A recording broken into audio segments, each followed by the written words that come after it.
Thank you, Julian, for once again accepting our invitation to be here with us this year and to introduce us to this convention titled The Self at Work. It is the time of the person.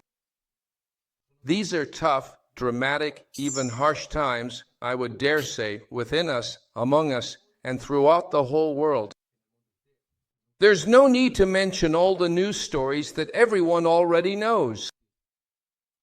But I can't remember who said it, but someone once said that tough, difficult, and harsh times already existed back in Roman times. Isn't this perhaps the most urgent problem we have to face? I believe the most urgent problem we have to face is that of confusion. There is a great deal of confusion. And in particular, I think there is one especially serious problem of confusion. There is confusion about who man is, about who I am, about who we are, about who the people we meet every day are. Havel said, "So not only are there fewer men, but it seems that man is less and less interested in being one." This is the real problem, from which probably all the others stem. This, moreover, as Caligula said, does not stop people from eating, dancing, and having fun while remaining unhappy. Kierkegaard, and I'll wrap up here and hand it over to Julian, used to say, "The ship is now at the mercy of the ship's cook," and what he announces over the captain's microphone is no longer the course or the purpose, as we would like to say, but what we will eat tomorrow. So, Julian, we are infinitely grateful to you for your testimony as a man, as a true man, and therefore as a father, as a teacher, because you are a witness, especially in this time of great confusion. We need prophets of humanity, and I believe that only time will prove the value of your testimony. So thank you on behalf of everyone.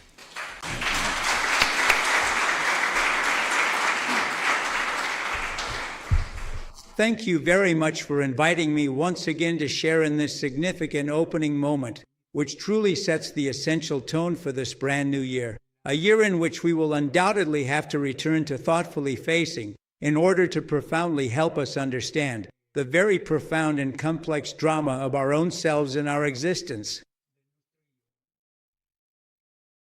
As everyone was truly able to experience by attentively listening to the profound choirs, which already focused deeply on this crucial and fundamental existential issue, you could distinctly feel either a significant discord or a harmonious resonance with what you yourself have genuinely felt and perceived.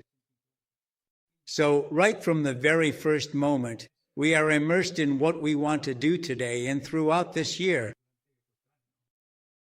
To understand more and more what we truly are. And this is especially challenging right now, which is why the first point of my talk is the bewilderment of the present. During the summer weeks, as I was thinking about this talk, I was struck by a debate in the Italian press that is truly emblematic of the times we are living in. It was initially sparked by an insightful article penned by Michele Serra in the esteemed Italian newspaper Repubblica, an article which profoundly focused on the profound apocalypse of today, a modern world that increasingly overwhelms people and perpetually escapes their complete understanding. Serra writes, "There is a very significant new development, I believe, and that is the profound loneliness of many." And he adds in parentheses, "In the face of evil and destruction, the so-called points of reference, the lighthouse in the storm, the shelter in the tempest, seem faded or have disappeared." So the question becomes, and now, what do we do? Under what truly great and encompassing common shelter can we all gather together to effectively ease our collective fear and appropriately respond to the profound outrage, to put into immediate action, to put into tangible action some meaningful measure of genuine comfort and lasting remedy? Among the various comments on his provocation, Marcello Veneziani stands out. He says, "The sad decline, the fear of the present, the great anxiety sweeping the world, today's unhappiness, all describe the gastric juice of an epical malaise that is widely shared." In the face of this malaise, Veneziani highlights our inability to understand the problem. We limit ourselves, he says, to taking a snapshot of reality in the moment without any other key to explanation. This is also why society is sinking into nihilism, and we contribute to it, blaming Trump, Musk, this person or that, without realizing the glaring mismatch between the levels, the gap between diagnosis and prognosis. These remarks are just one of many pieces of evidence of the disorientation we find ourselves in, of the disproportion, precisely, between the widespread malaise at every level and the attempts to address it.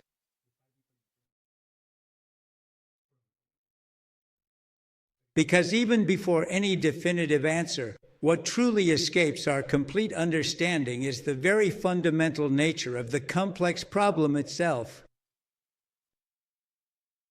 We see it ourselves firsthand, even in our relationships with our talents, where we witness this intense struggle to truly understand ourselves.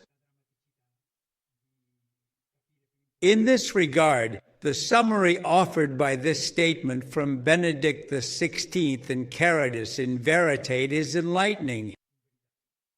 The social question has become, at its core, an anthropological question.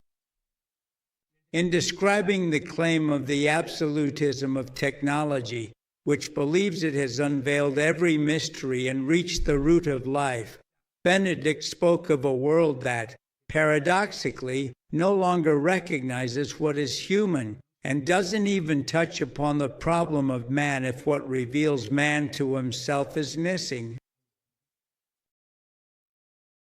Pope Leo as well, in various addresses at the beginning of his pontificate and especially when speaking to the million young people at Tor Vergata, has brought the anthropological question back to the center, that is, the question concerning each one of us. As Paolo Pombini, a distinguished historian from Bologna, thoughtfully noted in his insightful piece for Il Mattino, speaking of, and I quote directly from his profound observations, a significant return to the fundamental primacy of the human condition over complex social situations, of the inherent mystery of the individual compared to the comprehensive explanation of intricate historical contradictions. Without forcing partial interpretations, Pombini emphasizes that the Pope does not start from an appeal to a grand doctrine, but rather from an experience, the need for truth that leads man to question himself. That is, front and center is the issue, which we all see clearly every day, of the restlessness of the human heart. Luciano Violanti, too, commenting on World Youth Day, emphasized the emergence of the search for meaning and the inadequacy of the physical world to provide answers. The heart of the matter was, what is the meaning of life? The search for meaning is something not only young people must undertake, but adults as well, as we know. What does it mean to live through a change of era? How do we prepare ourselves? So we see this issue emerging with particular force before us, especially in young artists or famous figures who express something that often feels close to us because of their honesty with themselves. To give some recent examples, the singer Gaia Gazzi, 27 years old, with a rising career, shares on Instagram about herself, Today, the diabolical trinity came to visit me. I feel emptiness, anxiety, and loneliness. They came to stay longer than usual. In a short time, they laid down the law, gagging my soul and taking it hostage. I have traveled a lot, both within myself and around the world, searching for an answer, a solution, a method that could soothe this relentless need to fill my life. I have extensively reached the verdant forests of Lacria Amazonico, the vast and seemingly endless stretches of Icelandic volcanic beaches, the incredibly humid Vietnamese rice fields, and even though I have thoughtfully added countless profound experiences and valuable lessons to my ongoing journey, I still haven't truly come to a definitive conclusion. It speaks of those fleeting, ephemeral, and often superficial little pleasures and the transient dopamine rushes that can so easily become utterly useless, temporary band-aids placed superficially over a deep, persistent, and still very much open wound. This struggle needs to breathe, it says, to oxygenate the anxiety of solving a problem as itself a problem. A supposed resolution that, in the form of a cure, in quotes, ends up infecting even deeper. The little girl inside me just wants to be seen, loved, accepted, sought after, without needing to do anything, but simply to be. She wasn't alone. The Italian rapper Shiva, interviewed by Lou Ian, says, "Ever since I was a kid, I felt a huge emptiness inside. I've always felt misunderstood. I have everything, money, friends, family, success. But still, I feel like something is missing. I'm only happy when I'm distracted. That's why I'm always distracting myself eating, drinking, recording, gambling. And the questions, are you happy? In that moment, yes. Because you're not thinking, they say to her, exactly. And you can't give a reason why. You're just born that way, really. It's the drama that Gaber talked about. The word I is this strange cry that vainly hides the fear of being nobody. Often, each of us finds the only way out is to escape from ourselves. This was shared by Stephen Basilari, a well-known 32-year-old entrepreneur and influencer with over 1 million followers. On Instagram, he writes, after 2 months spent traveling around the world, between parties, new faces, and thousands of euros wasted, I found myself facing a reality I already knew but can no longer ignore. I'm sick of the widespread superficiality in relationships and emptiness disguised as euphoria, a constant race to fill time with nothing. I've lived the dream life that everyone wants, experiences that were supposed to make me feel alive. But in the end, they just left me empty. I've looked into the eyes of many people, but in only a few did I see something real. This lifestyle, this constant distraction, this chasing after emptiness made me lose the person I truly loved. I was supposed to leave for yet another vacation in Sardinia with my friends, everything already organized and paid for, but this morning I decided to cancel the trip. I truly don't want to keep running away anymore, or to continue to pretend that this particular way of living is genuinely and authentically mine. It's not a complete rejection of the entire world, but rather a profound and essential return to my true self. And LT, break time equals 0.5s/NGT. I know I'm not the only one who pretended to be okay, who put on a fake smile, and who adapted to a pace that wasn't really mine. I know what it means to fill every moment just to avoid hearing the emptiness, to seek company so you don't feel the loneliness, to chase after fleeting moments so you don't have to face the slow pain you carry inside. Each of us, in our own circumstances, can recognize all the ways we try to distract ourselves, all the quick fixes we turn to, as well as the suffocation that comes from constantly running away from ourselves. Choosing to stop ignoring our discomfort and finding the affection needed to do so is the least obvious thing in the world. That is precisely why Don Giussani was so profoundly right when he thoughtfully wrote many years ago, "The single greatest and most significant obstacle to our entire journey as human beings, and indeed to our very existence, is the profound neglect of the self, a fundamental disregard for our own inner being."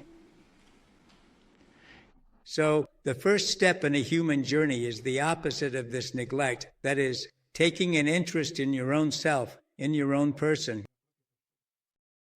An interest that might seem obvious, but in reality, it isn't at all. Just look at our daily behavior to see the immense gaps of emptiness in our awareness and the utter lostness of our memory that define it. And me? Who am I? Second step.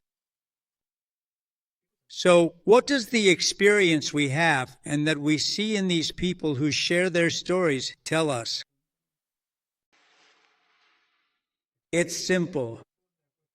The method to answer this question is straightforward, just as we're doing now. Observe the experience, look at the experience, discover yourself in action. Are you surprised that even running away gets old after a while? I don't feel like running away or pretending anymore. I need to return to myself. There are those, like him, who, by not censoring this wound and no longer wanting to run away from themselves, come to feel the crucial step of trying to understand themselves. There are people who feel an urgent need to understand who they are and what they want. The story told by the great rapper Marracash is a shining example of this. I don't have a single friend who's doing well. Not one. And me too. It's not like I'm always in great shape either. Success and money help at the beginning. They help get you out of nowhere. When they make the difference between not being able to go on vacation and finally being able to go. But from there, you need something completely different. You need yourself. You need yourself to take your life into your own hands. You need to understand who you are and what beautiful things you want to do. And it's exactly someone who's had this experience who can challenge young people who still want to achieve what he has achieved. I give the kids a Rolex. And then I'd ask them, did it change your life? I've lived it. I went from having nothing and thinking I'd lived the same life as my parents in public housing, to then having the money you need to be free. But there's a level beyond which money doesn't make the difference anymore. It's other things that change your life and make you grow up. You only feel free when you know who you are and what you want. This profound wisdom, which as you can clearly see, truly comes from the rich and deep experience of living life fully, of truly knowing your authentic self, of not stopping merely at superficial appearances and the shallow surface, powerfully pulses and resonates deeply within a person's very being.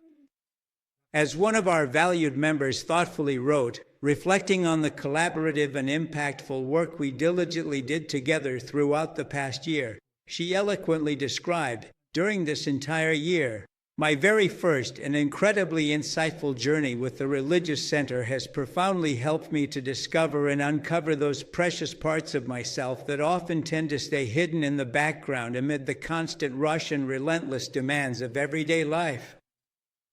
In particular, I learned to pause, to listen to myself more deeply, to sincerely ask myself what gives meaning to my choices and what really matters in order to be happy. Our first concern, then, is our own selves, as Don Giussani says.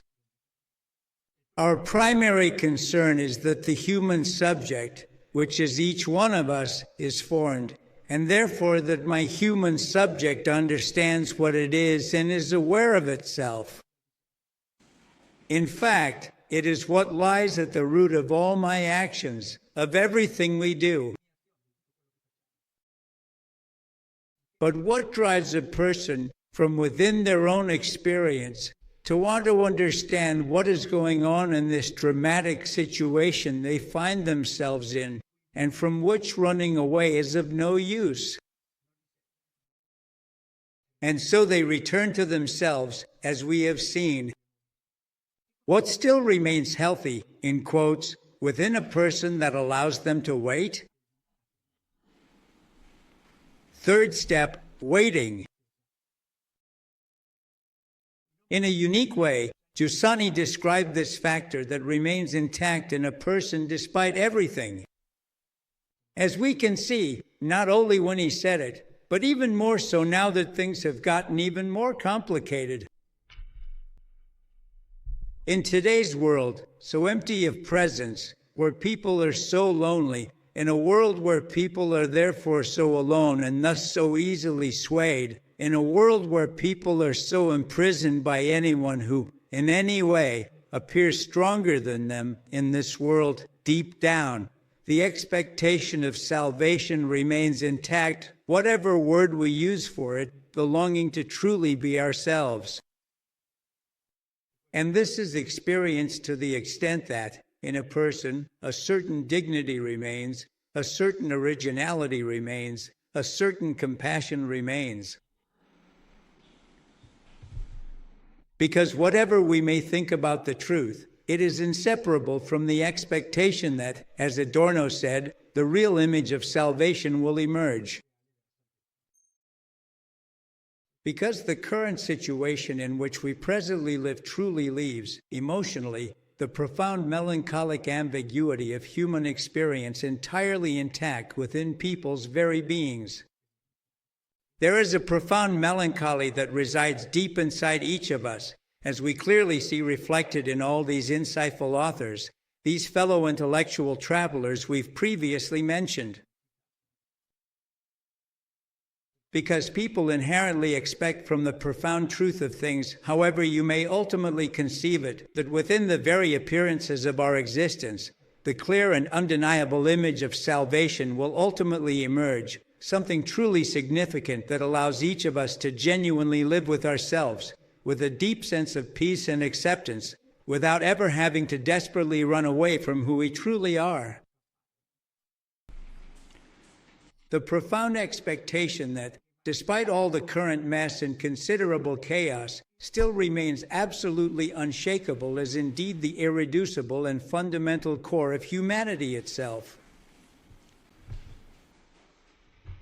It's the profound and poignant cry of Miguel Monera, as eloquently expressed in Czesław Miłosz's truly unsurpassable and remarkable work, Ah, how can this vast and unfathomable abyss of life ever truly be filled? Because desire is always there, stronger, crazier than ever, like a sea fire that keeps its flame alive in the deepest part of the universal black nothingness. It's a desire to embrace infinite possibilities, Today, right when it seems that the lack of meaning is a given, that nihilism has completely triumphed, the desire emerges even sharper, the boundless need of Miguel Monera. The irreducible need for total satisfaction, for complete fulfillment. And it's this irreducibility that gives us no peace.